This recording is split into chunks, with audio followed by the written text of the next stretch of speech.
Before we get started with the video, just know I am doing a giveaway on this channel with the Spider-Man Scarlet action figure. So if you want to win that, just make sure you're subscribed. Now back to the video. It's beautiful. It's magnificent. It's, well, an angel. And just to make sure no confusion, not this kind of angel, but this kind of angel. Anywho, let's begin. Taking a look at the box, we have a tray, which usually has the plastic on it, and then the box itself, which they brought the little info cards back on the back of them. For those of you who might have not known, when Hasbro switched over to these windowless boxes, they removed the little info about the characters, like telling you about them, which kind of sucked because I used to read those in my older reviews. But with that being said, it still is just a box, so let's get to the figure itself.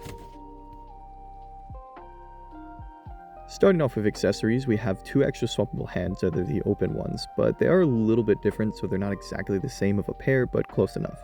And next up is actually our last accessory, since the set really doesn't actually come with too much, just having one extra swappable head being the smiling face. But not only is the expression different, but so is the mask. It's actually a different design from the normal straight face. Something I also did notice when looking at this figure's face is it's got that kind of like pixelated texture that they use to print on the face, which it does look detailed, but when you get really close, it can look weird.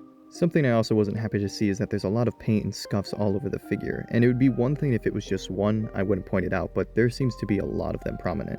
Something I also do hesitate to say is counting the wings as an accessory. While yes, they do come off separately as pieces, I don't know if I would count them as one.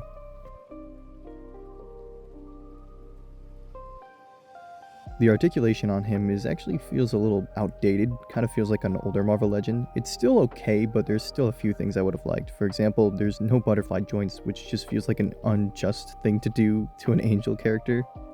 Luckily though, for the most part, you still are able to get any kind of pose you want, and they did make him pinless, which I really appreciate that.